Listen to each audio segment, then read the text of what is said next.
যে যত বেশি ভ্রমণ করবে তার জ্ঞান তত বেশি বৃদ্ধি পাবে। Welcome dear student. আজকে আমরা পর্যায় সারণীর পার্ট 12 নিয়ে আলোচনা করব। এখানে আমাদের মূল বিষয় যেটা রয়েছে তড়িৎ ঋণাত্মকতা ও জারণ বিজারণের ধর্ম। ওকে, তো আমরা বিশেষ দেরি করব না। আমরা এর আগে পারমাণবিক ব্যাসার্ধ এবং আয়নাইজেশন শক্তি এটা আলোচনা করেছি। তো এই দুটোকে মনের মধ্যে রেখে আমরা এই তড়িৎ ঋণাত্মকতা ও জারণ বিজারণ ধর্ম দুটো শুরু করব। ওকে, তো প্রথমত হেডিং দেওয়া যাক যে তড়িৎ ঋণাত্মকতা। তড়িৎ ঋণাত্মকতা বা একে আমরা বলে থাকি ইলেকট্রোনেগেটিভিটি। ইলেকট্রোনেগেটিভিটি।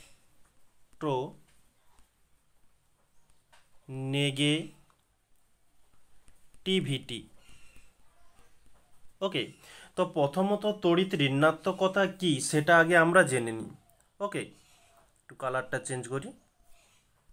এখন এই তড়িৎ ঋণাত্মকতা বোঝার জন্য আমাদের একটা শব্দ ব্যবহার করতে হবে। শব্দটা যে সমযোজী বন্ধন। এই সমযোজী বন্ধনটা কি আমরা নেক্সট পরবর্তী চ্যাপ্টারে খুব ভালোভাবে জানব। তো এখানে তড়িৎ ঋণাত্মকতাটা বোঝানোর জন্য তোমাদের সমযোজী বন্ধনটা হালকা একটু উদাহরণ দিয়ে দেয়। ধরো দুটো অণু এইচ এবং এফ। ওকে, এইচের ইলেকট্রন বিন্যাস কত? 1। এফ এর ইলেকট্রন বিন্যাস কত? 2, 7। ওকে, এইচের একটাই কক্ষ, এইচ একটাই কক্ষ, একটাই কক্ষে একটাই ইলেকট্রন আছে, অর্থাৎ একটাই আমি ডট দিলাম। এবার নেক্সট হচ্ছে এফ। এফ এর যোজ্যতা কক্ষ মানে শেষ কক্ষে 7টি ইলেকট্রন আছে। তো প্রথম কক্ষ মধ্য কক্ষ কেতে কয়টি ইলেকট্রন আছে জানার আমাদের দরকার নেই, শুধু আমাদের শেষ কক্ষটাই প্রয়োজন। শেষ কক্ষে 7টি ইলেকট্রন আছে, অর্থাৎ আমি 7টি এখানে প্লাস চিহ্ন দেওয়ার চেষ্টা করব। 2, 4, 5, 6, 7। ওকে, এখন এই ফ্লোরিন এই একটি ইলেকট্রন এগিয়ে দেবে। ওকে, এবং এই এইচ এর যে একটি ইলেকট্রন আছে ওই একটি ইলেকট্রন এফ এর দিকে এগিয়ে দেবে। তাহলে নেক্সট পরবর্তী স্টেপ কি হবে? এইচ একটা ইলেকট্রন এবং একটি প্লাস, তারপরে এদিকে এফ এর যেমন বাকি 6টি প্লাস ছিল, 6টি প্লাস বলছে 6টি ইলেকট্রন ছিল, 6টি থেকে যাবে। এখন এই যে ফ্লোরিনের একটি ইলেকট্রন এদিকে রয়েছে, অর্থাৎ এটাকে নিয়ে একটা বৃত্ত তৈরি করা হলো, মানে একটা বন্ধন তৈরি করা হলো। নেক্সট এইচের একটা ইলেকট্রন এদিকে এসেছে, অর্থাৎ এই এইচ ওই একটি ইলেকট্রন এবং একটি প্লাসকে নিয়ে একটি বন্ধন সৃষ্টি করলো। এখন এই যে এইচের একটা ইলেকট্রন এবং এফ এর একটা ইলেকট্রন, এই দুটি ইলেকট্রনকে আমরা বলবো কি ইলেকট্রন জোড়। ওকে, দুটি ইলেকট্রন হয়ে গেছে, অর্থাৎ একে আমরা বলবো ইলেকট্রন জোড়। এখন এই ইলেকট্রন জোড়কে এফ টানছে এবং এই ইলেকট্রন জোড়কে এইচ টানছে।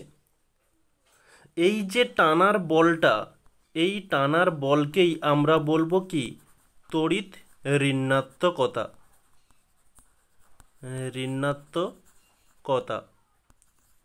আর এই যে পুরো সিস্টেমটা, এই পুরো সিস্টেমটাকে আমরা কি বলি? যে সমযোজী বন্ধন। সমযোজী বন্ধন। তাহলে আমরা তড়িৎ ঋণাত্মকতার সংজ্ঞাটা কিভাবে লিখতে পারি?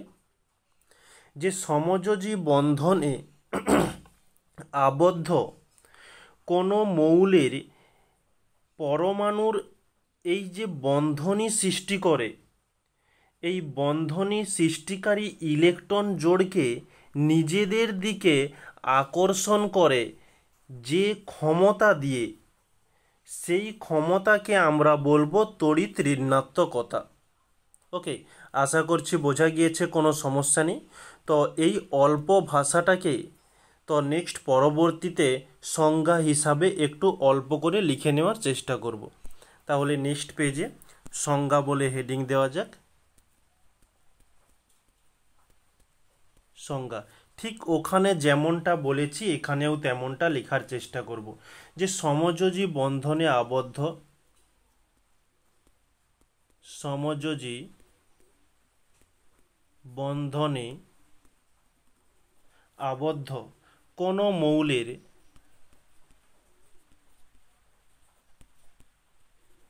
মৌলের পরমাণুর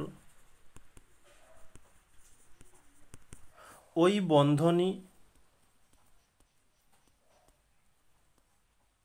বন্ধনী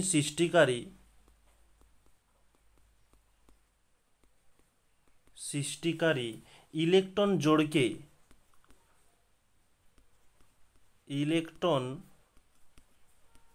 জোড়কে নিজের দিকে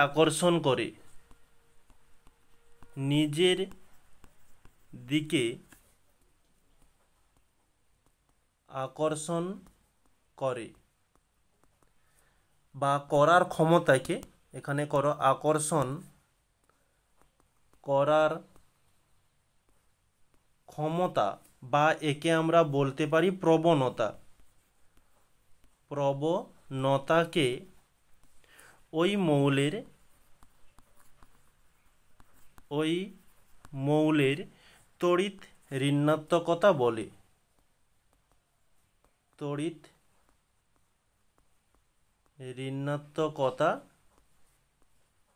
বলে। ওকে, আশা করছি বোঝা গিয়েছে। এই যে তড়িৎ ঋণাত্মকতার যে ক্ষমতা বা বল, এটি কিন্তু একটি এককহীন, মানে এর কোনো একক নেই। যেমন আমরা গতকাল আয়নাইজেশন শক্তিতে একক পড়েছিলাম, এখানে কিন্তু কোনো একক নেই। তাহলে এখানে লিখে নেব এটি এককবিহীন রাশি।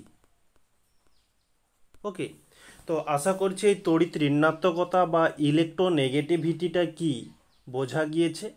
এবারে আমাদের আধুনিক দীর্ঘ পর্যায় সারণীর মতে কিভাবে এই তড়িৎ ঋণাত্মকতাটা পরিবর্তন হয় সেটা আমরা আলোচনা করব। ওকে, তো একটু তোমাদের ছকটা দেখানোর চেষ্টা করব। এই যে ছকে দেখো, প্রথম আমরা পর্যায় বরাবর আলোচনা করব। এই হচ্ছে আমাদের পর্যায়। এই যে পর্যায়, ধীরে ধীরে আমাদের 7টি পর্যায় অবস্থান করেছে। এখন আমরা এর আগে যে গতকাল ক্লাসগুলো করেছিলাম সেখানে কি জেনেছিলাম, যে পর্যায় বরাবর যত বাম থেকে ডান দিকে যাব তত এদের কি হয়, পারমাণবিক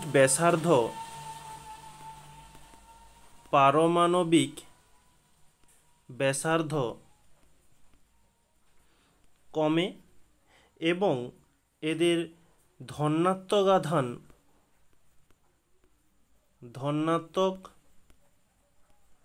আধান বৃদ্ধি পায়। ওকে, এই পারমাণবিক ব্যাসার্ধ হ্রাস পায় এবং ধনাত্মক আধান বৃদ্ধি পাওয়ার জন্য এদের যে ইলেকট্রন জোড়টা হয়, সেই ইলেকট্রন জোড়ের আকর্ষণ ক্ষমতা বেশি থাকে। এই কারণেই কেন বেশি থাকে, যে পারমাণবিক ব্যাসার্ধ কমে যায় এবং ধনাত্মক আধান বৃদ্ধি পায়। যারা এটা বুঝতে পারছো না তারা আগের ক্লাসগুলোকে অবশ্যই দেখার চেষ্টা করবে, তাহলে আজকের ক্লাসটা বুঝতে পারবে। কারণ আজকের এই তড়িৎ ঋণাত্মকতাটা এই পারমাণবিক ব্যাসার্ধ এবং ধনাত্মক আধানের উপর নির্ভর করেই হয়েছে। ওকে, তো এই ব্যাসার্ধ কমবে এবং আধান বৃদ্ধি পাবে, এর ফলে যে ইলেকট্রন জোড়টা তৈরি হয়, এই যে ইলেকট্রন জোড়টা তৈরি হলো, এই ইলেকট্রন জোড়ের আকর্ষণ বাড়ে।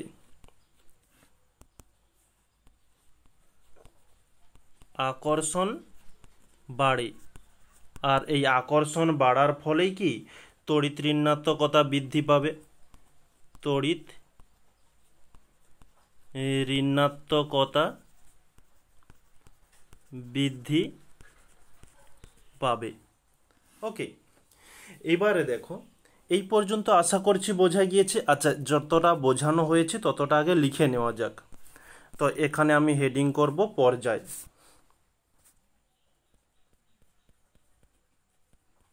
পর্যায় বরাবর তড়িৎ ঋণাত্মকতা কেমন পরিবর্তন হয়। যে বাম থেকে ডান দিকে এগিয়ে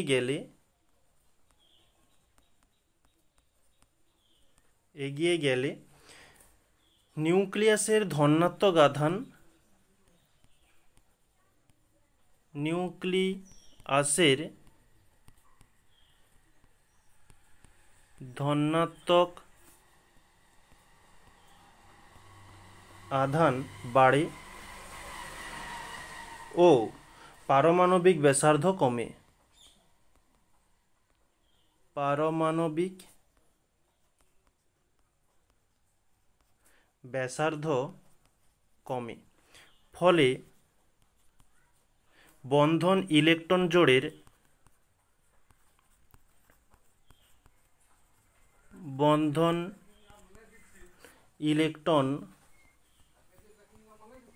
জোড়ের প্রতি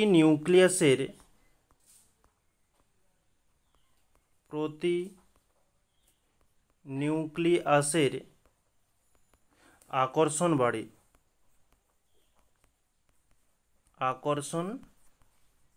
বাড়ে ও মৌলের তড়িৎ ঋণাত্মকতা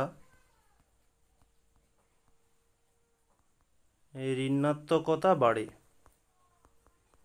ওকে, যেমন উদাহরণ হিসাবে এই যে ছকটাই দিচ্ছি তোমাদের, তাহলে lithium, beryllium, boron, carbon, nitrogen, oxygen, fluorine এবং নিয়ন। এর মধ্যে তাহলে সবথেকে বেশি কে হবে? নিয়ন। কিন্তু নিয়ন হবে না, ফ্লোরিন সবথেকে বেশি তড়িৎ ঋণাত্মকতা হবে। তাহলে এদের ক্রমবর্ধমানটা ঠিক এভাবে তৈরি হচ্ছে। এবারে নিয়ন কেন হবে না সেটা তোমাদের এক্ষুনি বলছি। তাহলে এখানে উদাহরণ হিসাবে ওটাই লিখে দিচ্ছি যে lithium, beryllium, boron, carbon, nitrogen, oxygen, fluorine. তাহলে এখানে আমরা লিখতে পারি যে সর্বোচ্চ তড়িৎ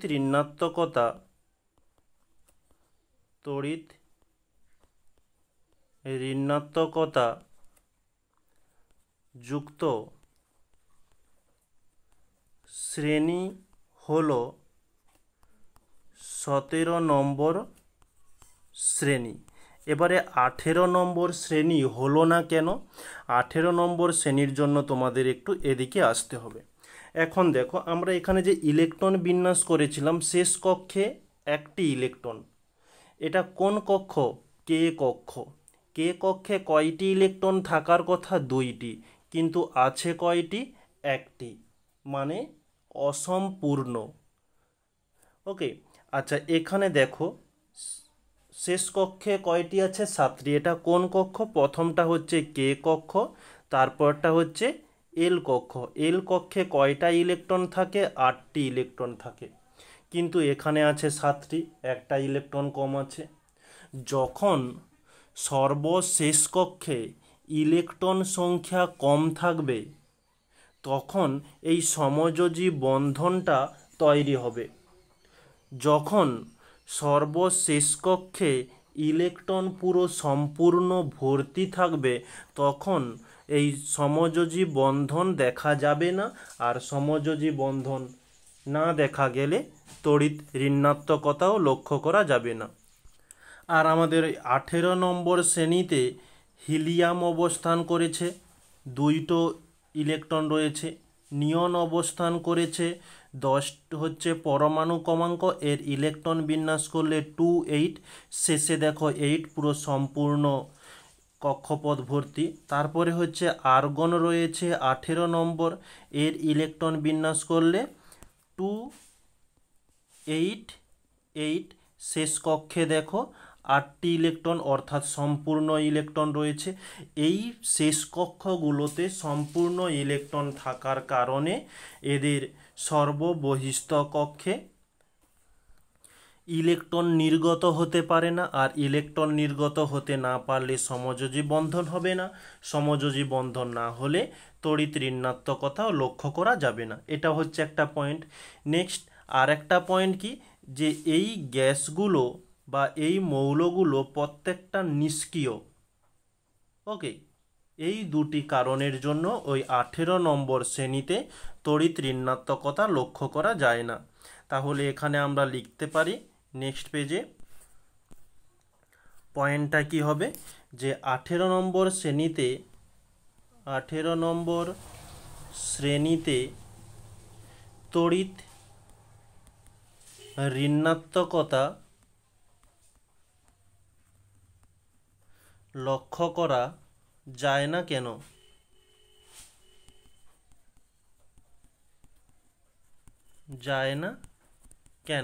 ওকে, তাহলে এখানে অল্প একটু ভাষার মধ্য দিয়ে লিখে নেব যে 18 নম্বর শ্রেণীর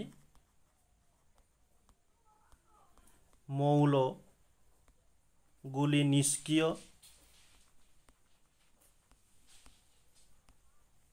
নিষ্ক্রিয় এবং সর্ববহিস্থ কক্ষে এদের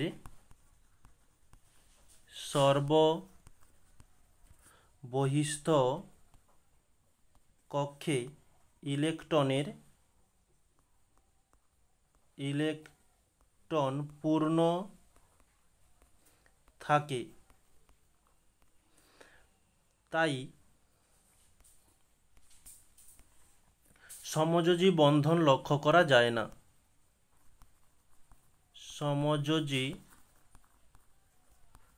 বন্ধন লক্ষ্য করা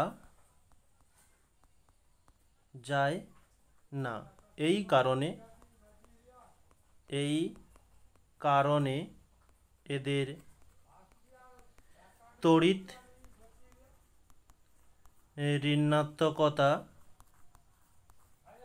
ঋণাত্মকতা দেখা যায় না। ওকে, আশা করছি এই পর্যন্ত ক্লিয়ার, কোনো সমস্যা নেই। এরপরে আমরা আলোচনা করব যে শ্রেণী বরাবর। ঠিক আমরা পর্যায় বরাবর যা লিখেছি তার উল্টোটা হয়ে যাবে কি শ্রেণী বরাবর। কেমন, তোমাদের এই পর্যায়টাতে একটু দেখানোর চেষ্টা করি। এখানে লিখেছি বাম থেকে ডান দিকে এগিয়ে গেলে ইলেকট্রনের ধনাত্মক আধান বাড়ে।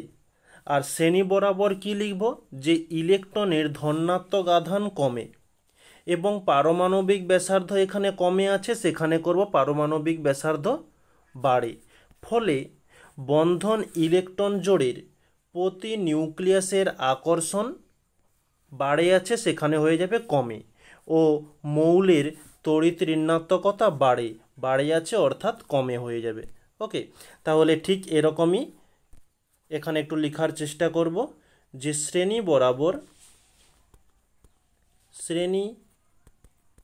বরাবর উপর থেকে নিচে নামলে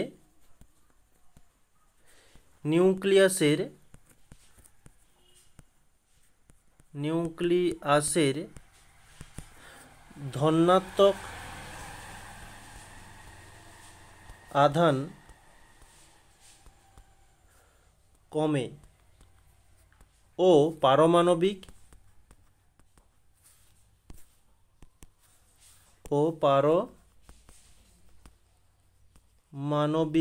ব্যাসার্ধ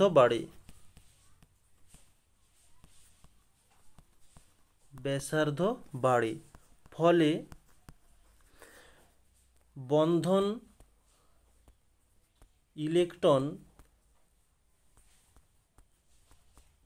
জোড়ের ওপর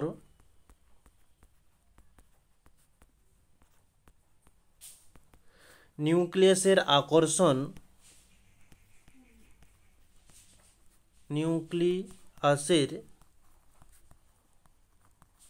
আকর্ষণ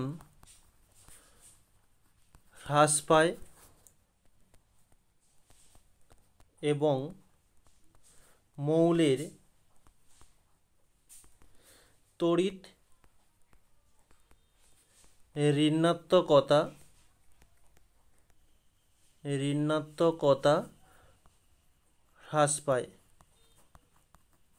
হ্রাস পায়। যেমন একটা উদাহরণস্বরূপ কি হয়ে যাবে, একটু ছকে তোমাদের দেখিয়ে দিই। এই যে আমাদের শ্রেণী বরাবর, তাহলে ধীরে ধীরে হ্রাস পাবে। সব থেকে বেশি হবে কি হাইড্রোজেন, লিথিয়াম, সোডিয়াম, ওকে, পটাশিয়াম, ঠিক এরকমই হয়ে যাবে। তাহলে এখানে একটু লিখে নেওয়ার চেষ্টা করব যে হাইড্রোজেন, লিথিয়াম, সোডিয়াম, পটাশিয়াম, ওকে, এরকমই থাকবে, রুবিডিয়াম, ওকে, আর বিশেষ একটা লিখছি না। তো এই হয়ে গেল আমাদের শ্রেণী বরাবর, পর্যায় বরাবর পুরো কমপ্লিট। এটাই হচ্ছে আমাদের তড়িৎ ঋণাত্মকতা বা ইলেকট্রোনেগেটিভ কমপ্লিট। ওকে, নেক্সট পরবর্তী টপিক শুরু করব যে জারণ বিজারণ। ওকে, তাহলে এখানে পয়েন্ট দেওয়া যাক যে জারণ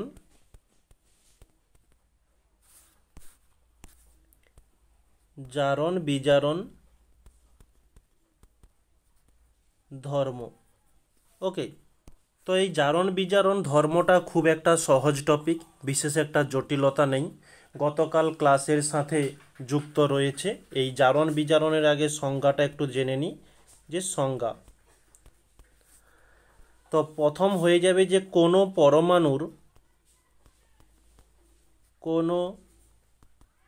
পরমাণুর ইলেকট্রন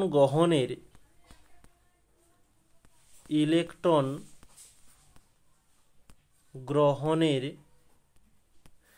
প্রবণতা যত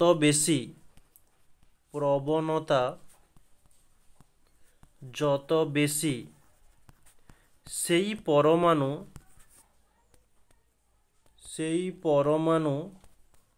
তত শক্তিশালী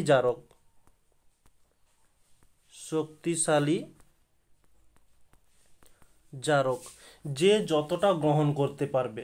ওকে, আচ্ছা, নেক্সট পরবর্তীতে বিজারণটা কি, যে পরমাণু ইলেকট্রন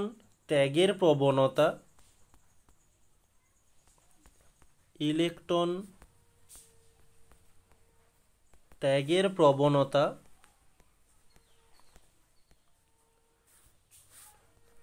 যত বেশি সেই পরমাণু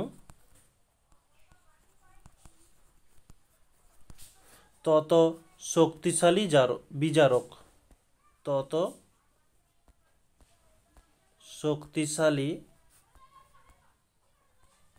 বিজারক।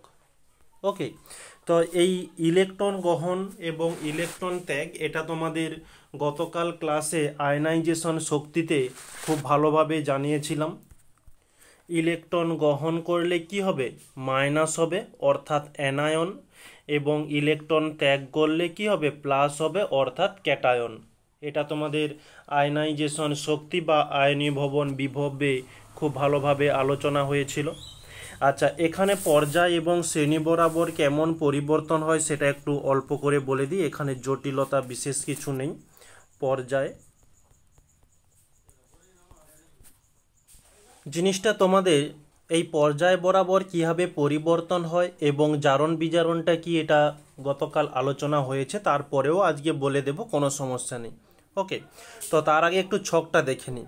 আচ্ছা, এই ছকটা এই পর্যন্ত বোঝা হয়ে গেছে, অর্থাৎ এটাকে ক্লিয়ার করে দিলে হয়, ক্লিয়ার করে দিই। ওকে, আচ্ছা,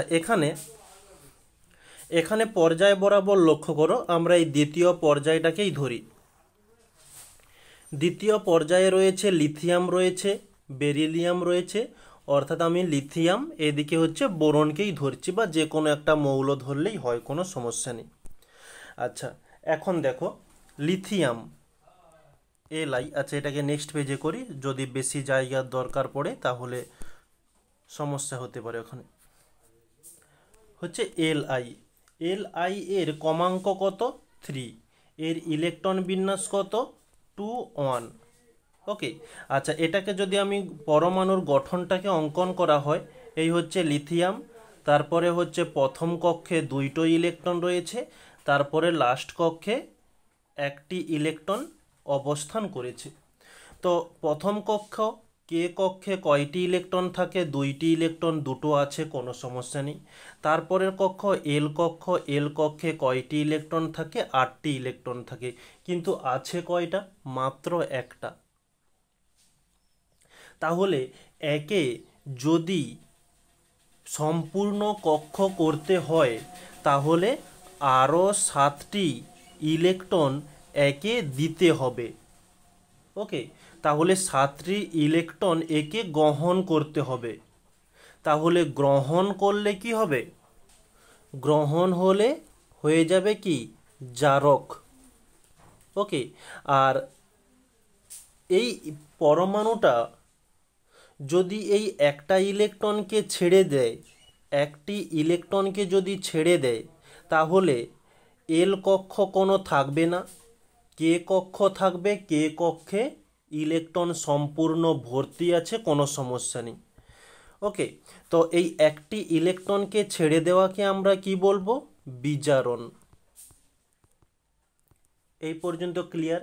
নেক্সট আমরা ধরবো কি বলেছিলাম, বোরন। বোরনের কমাঙ্ক কত হয়ে থাকে, বোরনের কমাঙ্ক হয়ে থাকে 5 এবং এর ইলেকট্রন বিন্যাস 2 3।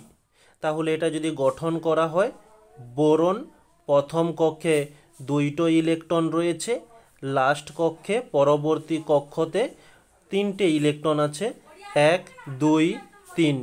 তাহলে এই পরমাণুটা জারক হওয়ার জন্য কতগুলো ইলেকট্রন লাগবে, শেষের কক্ষপথে ইলেকট্রন থাকতে হবে 8টি, আছে 3টি, তাহলে এখনও 5টি ইলেকট্রন রাখবে। তাহলে মাইনাস করলে 5টি ইলেকট্রন, তাহলে 5 ইলেকট্রন যদি পরমাণুটি গ্রহণ করে তাহলে এটি কি হবে, জারক। মানে এই স্ট্রাকচারে আমাদের একটা লক্ষ্য রাখতে হবে, সর্বশেষ কক্ষে ইলেকট্রন যেন পুরো ভর্তি থাকে। যদি এই শেষ কক্ষে 5টি ইলেকট্রন যদি দেওয়া হয়, 1 2 3 4 5, 5টি দেওয়া হলো, আগের থেকে ছিল 3টি, অর্থাৎ 8টি, লাস্ট কক্ষ কমপ্লিট হয়ে গেল। ওকে, এবারে এটা হচ্ছে জারক হয়ে গেল। যদি বিজারক হয় তাহলে এই যে 3টে ইলেকট্রন আছে, 3টে ইলেকট্রনকে ছেড়ে দিলেই সে তাহলে কি হয়ে যাবে, বিজারক হয়ে যাবে। ওকে, এবারে লক্ষ্য করো, এই যে জারক, এই মৌলটা জারক হওয়ার জন্য 7 দিন কাজ করতে হবে, আর এই যে মৌলটা জারক হওয়ার জন্য মাত্র 5 দিন কাজ করতে হবে। তাহলে তুমি বলো কে আগে জারক হবে? অবশ্যই যে 5 দিন কাজ করবে সে জারক হয়ে যাবে। যে 7 দিন কাজ করবে তার জারকটা কম হবে। এটুকু ক্লিয়ার? তাহলে জারক ধর্মটা কার বেশি? অবশ্যই বোরনের বেশি। লিথিয়ামের কম, বোরনের বেশি। তাহলে দেখো ধীরে ধীরে এই লিথিয়াম, এদের যদি স্ট্রাকচারটা আমি গঠন করি, যে লিথিয়াম, তারপরে রয়েছে boron, beryllium, boron, carbon, nitrogen, oxygen, fluorine. শুধু আমি তোমাদের 2টো মৌলের উদাহরণ দিয়ে বুঝিয়েছিলাম। তো এখানে লিথিয়াম জারক হওয়ার জন্য 7 দিন কাজ করতে হবে, বোরন জারক হওয়ার জন্য 5 দিন কাজ করতে হবে। তাহলে ঠিক এরকমই পরপর কমতে থাকবে। বেরিলিয়ামের জন্য 6, কার্বনের জন্য 4, নাইট্রোজেনের জন্য 3 দিন কাজ করতে হবে, অক্সিজেনের জন্য 2 দিন, ফ্লোরিনের জন্য 1 দিন কাজ করলেই সে জারক হয়ে যাবে। তাহলে জারকটা কে তাড়াতাড়ি হচ্ছে? ফ্লোরিন তাড়াতাড়ি জারক হচ্ছে। তাহলে এই দিক থেকে যত যাচ্ছ জারক ধর্মটা তত কি হচ্ছে? বৃদ্ধি পাচ্ছে। তাহলে এখানে লিখে নেব বাম থেকে ডান যাওয়ায় জারণ ধর্ম বৃদ্ধি পাচ্ছে। ওকে, এবারে বিজারণটা দেখো, এই হয়ে গেল জারণ। এবারে বিজারণ দেখো, বেরিলিয়াম বিজারণ হওয়ার জন্য 3 দিন কাজ করতে হবে এবং এই লিথিয়াম বিজারণ হওয়ার জন্য 1 দিন কাজ করতে হবে। তাহলে কে তাড়াতাড়ি বিজারণ হবে? অবশ্যই লিথিয়াম। তাহলে এটা হচ্ছে জারণের স্ট্রাকচার হয়ে গেল, জারণ। ওকে, এবার যদি বিজারণ দেখা যায়, বিজারণ লিথিয়ামের জন্য 1 দিন এবং বোরনের জন্য হচ্ছে কত? 3 দিন। অর্থাৎ বেরিলিয়াম হয়ে যাবে 2, কার্বন হয়ে যাবে, এই যে কার্বন হয়ে যাবে কত? 4 দিন, নাইট্রোজেন হয়ে যাবে 5 দিন, অক্সিজেন হয়ে যাবে 6 দিন, ফ্লোরিন হয়ে যাবে 7 দিন। তাহলে এখানে লক্ষ্য করার চেষ্টা করো বিজারণ কে তাড়াতাড়ি হচ্ছে? এই লিথিয়াম। তাহলে এই বাম দিক থেকে ডান দিকে গেলে, আচ্ছা, এই যে বাম থেকে ডান দিকে গেলে বিজারণ ধর্ম কি হচ্ছে? কমে যাচ্ছে। ওকে, কমে যাচ্ছে বলতে এ হচ্ছে 7 রোল আর এ হচ্ছে 1 রোল। তাহলে কমা ছাত্রকে অবশ্যই 7। তাহলে এই কারণেই বলা হচ্ছে যে বিজারণ ধর্ম কমে। ওকে, আর জারণ ধর্ম দিয়ে কি হচ্ছে? 7 থেকে 1 নম্বর ছাত্রর দিকে যাচ্ছে, অর্থাৎ জারণ ধর্ম বাড়ে। ঠিক এই জিনিসটাই এখানে লিখে নেওয়ার চেষ্টা করব খুব অল্প ভাষার মধ্যে দিয়ে। কোনো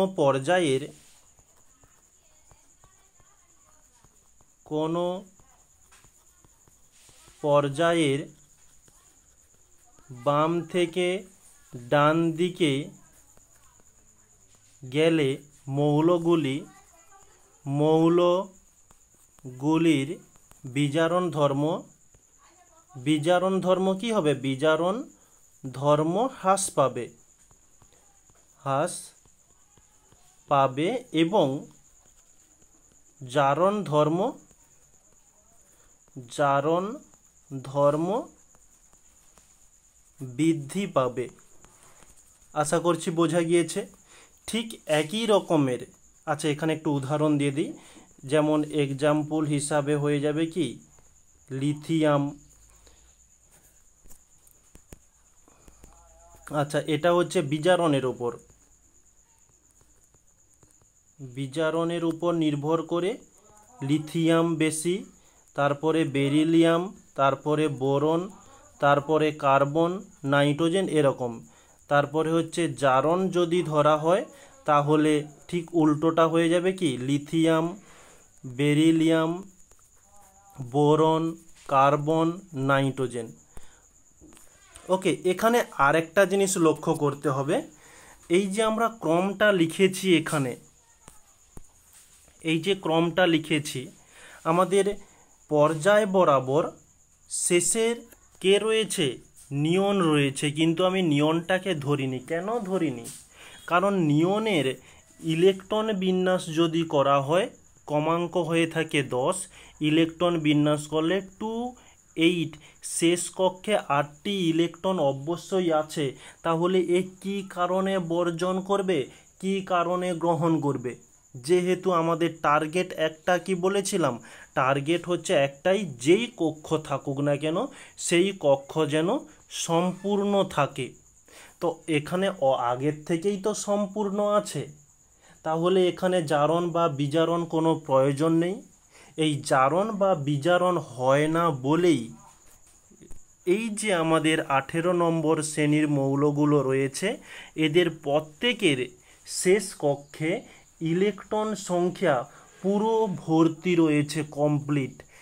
আর এদের এই কারণে জারণ বিজারণ কোনোটাই ঘটে না। আর জারণ বিজারণ না ঘটার জন্য এই শ্রেণীর যেসব মৌলগুলো রয়েছে এদেরকে আমরা কি বলে থাকি? নিষ্ক্রিয় মৌল। ওকে, তো এটা এখানে একটু লিখে নেওয়ার চেষ্টা করব। এখানে কোশ্চেন বিভিন্ন রকমই ঘুরিয়ে ফিরিয়ে দিতে পারে, বলতে পারে 18 নম্বর শ্রেণীকে নিষ্ক্রিয় মৌল বলা হয় কেন। আচ্ছা, এটা একবার লিখে দিই। 18 নম্বর শ্রেণীর মৌলকে নিষ্ক্রিয় মৌল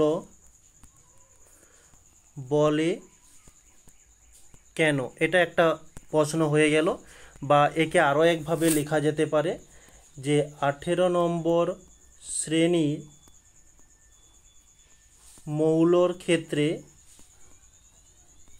মৌলের ক্ষেত্রে জারণ বিজারণ দেখা যায় না কেন? জারণ বিজারণ দেখা যায় না কেন?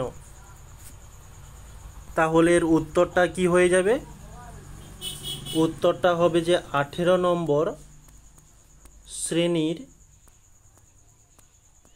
মৌলের সর্ববহিস্থ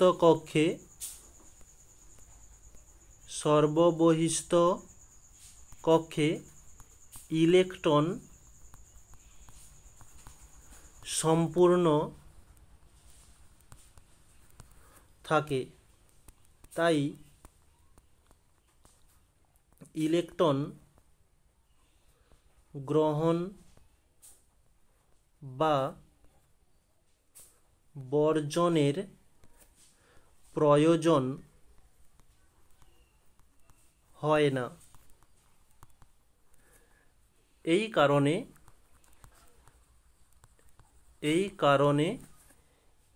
এই মৌলগুলির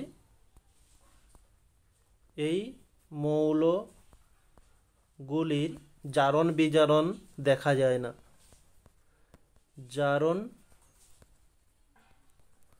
বিজারণ দেখা যায় না। জারণ বিজারণ নেক্সট প্যারাতে লিখে দেবে যে জারণ বিজারণ দেখা যায় না বলে এদের নিষ্ক্রিয় মৌল বলে। এদের নিষ্ক্রিয় মৌল বলে। ওকে, আশা করছি ক্লিয়ার, কোনো সমস্যা নেই। নেক্সট পরবর্তীতে শ্রেণী বরাবর, এটা হচ্ছে আমাদের পর্যায় বরাবর হয়ে গেল। নেক্সট আমরা পয়েন্ট করব যে শ্রেণী বরাবর। শ্রেণী বরাবর কি? যে ঠিক একই রকমের ওখানে যা হয়েছে, যে শ্রেণীর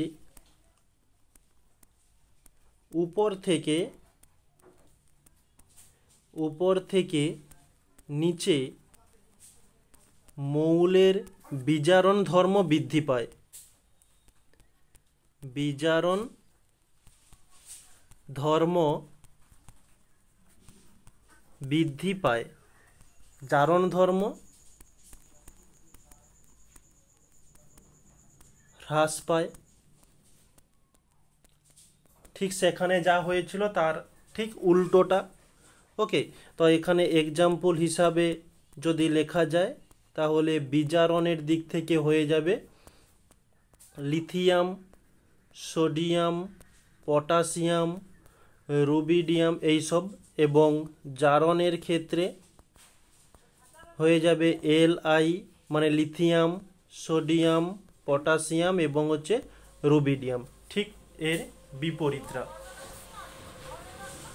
এই শ্রেণী বরাবর তোমাদেরকে আর বুঝালাম না, কারণ পর্যায় বরাবর এখানে যা বোঝানো হয়েছে তার ঠিক বিপরীতটা। অর্থাৎ কোথায় গেল, এক মিনিট, এই যে এখানে যেমনটা বোঝানো হয়েছে ঠিক একই রকমের শ্রেণী বরাবর, ওটা তোমাদের হোমওয়ার্ক হিসাবে থাকছে বলে ধরতে পারো।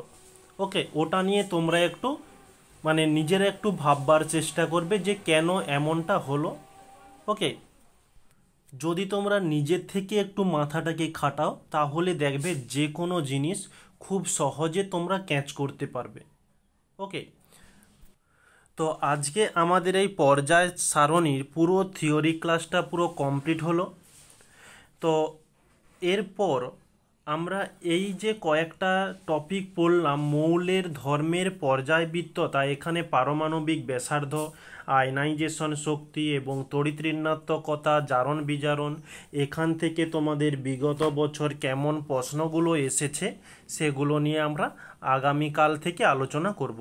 তো আর দুটো ক্লাস হলে তোমাদের এই পর্যায় সারণী চ্যাপ্টারটা পুরো কমপ্লিট হয়ে যাবে।